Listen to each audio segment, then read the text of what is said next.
Assalamualaikum warahmatullahi wabarakatuh. Nama saya Muhammad Imran bin Ramli.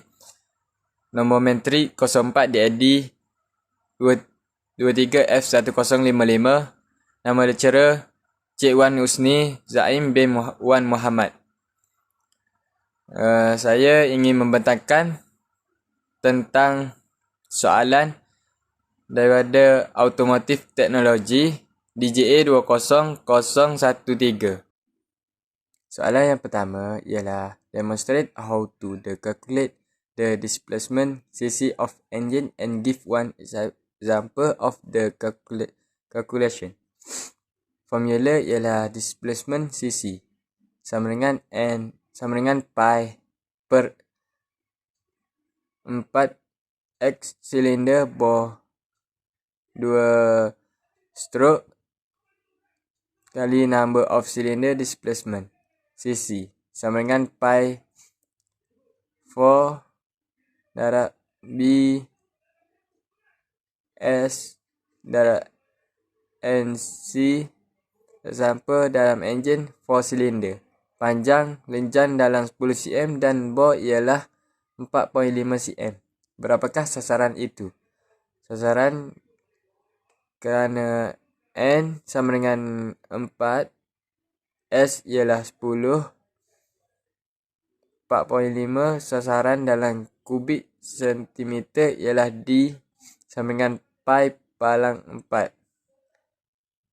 X kurangan B 2 darab S darab NC D sama dengan pi palang 4 darab 4.52 darab 10 darab 4 sama dengan D ialah 636.1725 cc. Kita pergi ke soalan nombor 2 ialah demonstrate and explain in the term of firing order.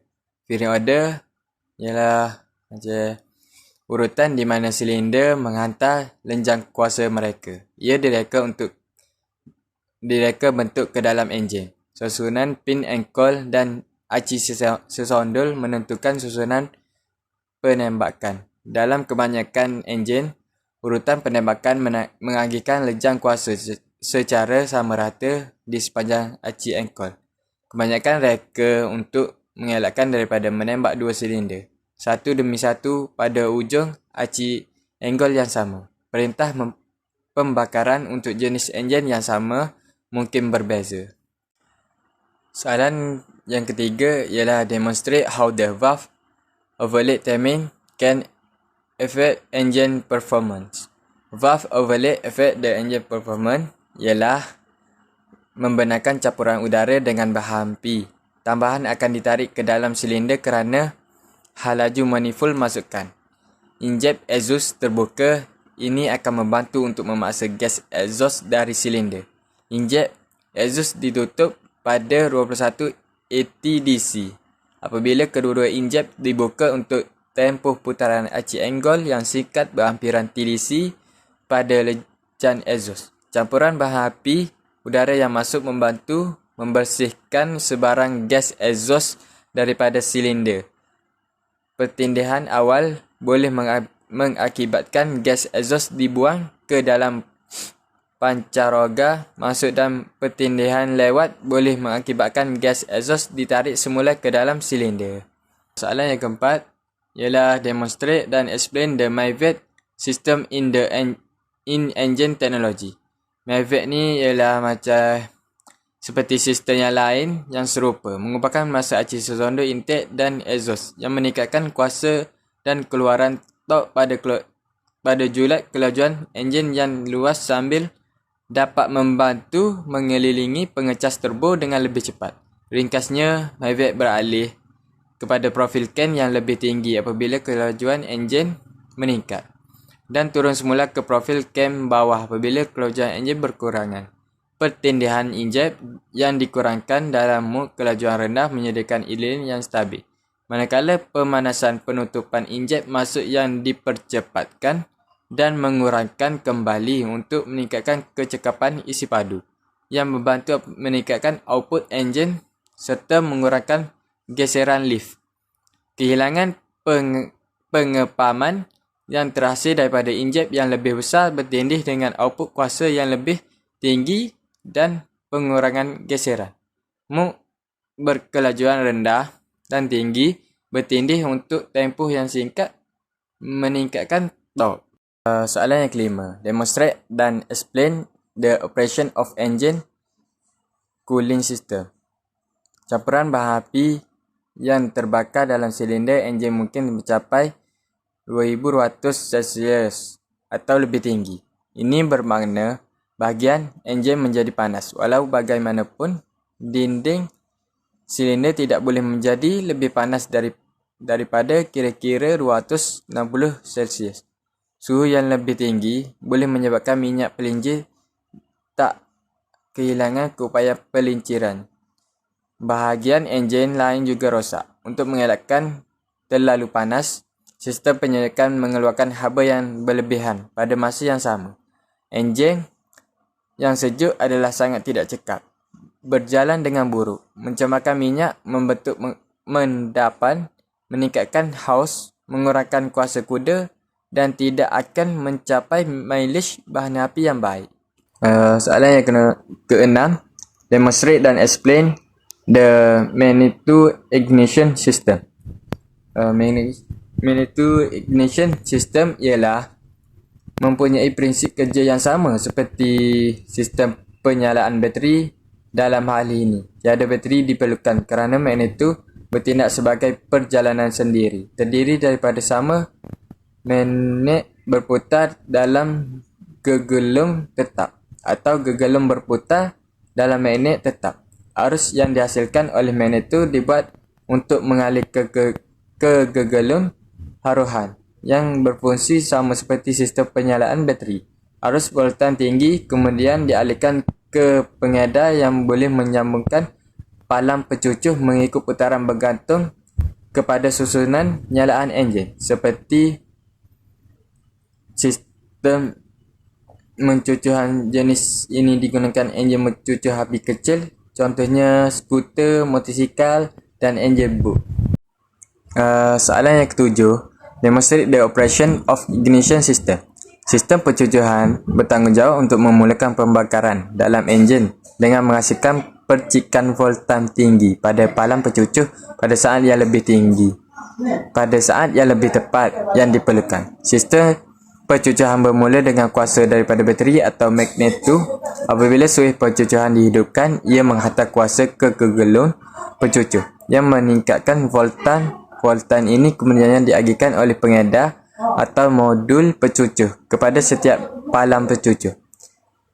Campuran udara bahan api semasa lencan mampatan memacu kuasa enjin. Proses ini berlaku dalam susunan pembakaran yang betul, memastikan operasi enjin lancar. Soalan yang ke-8 ialah demonstrate dan explain the difference between recirculating ball steering system and red pinion system. Perbezaan antara recirculating ball steering system dan red pinion system adalah dalam mekanisme kerja. Dalam recirculating ball steering system ialah gerakan pusingan steering dipindahkan melalui gear cacing ke aci beroleh yang mempunyai bola berputar. Manakala dalam red pinion system, gerakan steering dipindahkan melalui gear pinion yang disambungkan ke mendatar pada red. Cenderung menjadi lebih kompleks dengan bola pusingan dalam dan rut beroleh.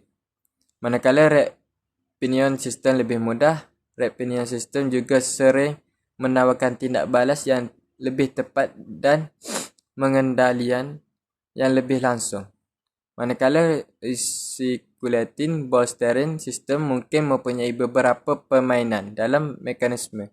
Selain itu, red pinion system secara umumnya lebih mudah diselenggara dan lebih biasa digunakan dalam kenderaan moden. Manakala recirculating ball steering system sering ditemui dalam kenderaan lama dan terak besar.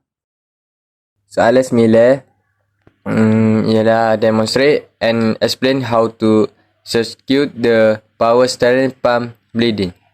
Nombor 1, apabila mana-mana komponen hidrolik pump house hembus kuasa diservis and harus bleeding pada power steering. Nombor 2, power steering pump bleeding dilakukan untuk memastikan semua udara keluar dari line pump dan gearbox. Nombor 3, untuk mengeluarkan sebarang udara, hidupkan enjin dan pusingkan steering sepenuhnya dari sisi ke sisi. Nombor 4, teruskan memeriksa dan menambah cecair seperti diperlakukan. Ini akan memasuk udara masuk ke dalam takun dan keluar dari sistem. Nombor 5, udara boleh menyebabkan sistem strong kuasa mengeluarkan buzzing sounds. Bunyi akan berlaku apabila steering dipusing ke kanan atau ke kiri. 10 ialah demonstrate dan explain the difference the sprung and unsprung weight. Ya, contohnya sprung weight ialah merujuk kepada berat semua bahagian kereta yang disokong oleh sistem suspensi, bingkai, enjin, badan, DSB, semuanya sarung weight. Sprung weight. Unsprung weight ni macam kepada semua bahagian kereta yang tidak disokong oleh sistem suspensi, roda, tayar, buku jari steering, pemasangan ganda, belakang, DSB. Situasi yang ideal adalah untuk mempunyai berat unsprung sekecil mungkin berhubung dengan berat sprung. Berat yang tidak dikecilkan kemudiannya akan mempunyai kesan menerima ciri-ciri menunggang. Soalan yang ke-11 ialah demonstrate dan explain the difference between the bond dan MacPherson strut suspension system. Bezaan antara sistem suspensi wishbone dan sistem suspensi MacPherson strut meliputi reka bentuk dan mekanisme utama. Suspensi wishbone menggunakan lengan wishbone atau arm untuk menyambungkan roda ke rangka kenderaan. Manakala suspensi MacPherson strut bergantung pada satu tumpang yang menggabungkan fungsi penyerat hentakan dan lengan suspensi atas. Suspensi wishbone cenderung lebih kompleks dalam reka bentuk, memerlukan lebih banyak ruang di bawah kenderaan, seperti memberikan prestasi yang lebih baik dalam mengendalikan hentakan dan melaraskan geometri suspensi. Sebaliknya, suspensi MacPherson strut mempunyai reka bentuk yang lebih ringkas, lebih cekat dalam menggunakan ruang dan lebih mudah diselenggara dan dipasang. Sering digunakan dalam kenderaan penumpang konvensional dan kenderaan ringan. Akhir sekali ialah demonstrate dan explain the operation of single acting telescopic shock absorber. Ia macam hentakan menyerat had ayunan spring untuk melancarkan perjalanan kereta. Kereta itu terus melantun ke atas dan ke bawah selepas terlanggar lubang atau bonggol di jalan raya. Ia termasuk bahagian ruk ambuh, meterai, ruk ambuh, reservoir, silinder mambatan, silinder lanjutan dan injek kawalan aliran. Kebanyakan shock absorber diisi dengan minyak. Ada yang diisi udara dan gas. Apabila shock dimanfaatkan atau dilanjutkan, minyak menyebabkan retakan kepada pergerakan. Rut cenderung untuk menyerap perlahan-lahan masuk atau keluar. Tindakan sistem spring dan ampaian. Satu hujung penyerap hentak bersambung dengan komponen suspension, biasanya dengan kawalan hujunan atau kujatan diikat pada bingkai. Hentakan dan ditarik masuk dan keluar untuk menahan pergerakan. Mapatan menyerat berlaku apabila tayar kereta menghadap ke atas apabila terlanggar bonjolan sambungan penyerat pergerakan keluar umbuh dan rut apabila matlamat kawalan bergerak ke bawah. Ini berlaku malam selepas lenjam membantah apabila tayar bergolek di atas lubang di raut. Sekian, terima kasih daripada saya.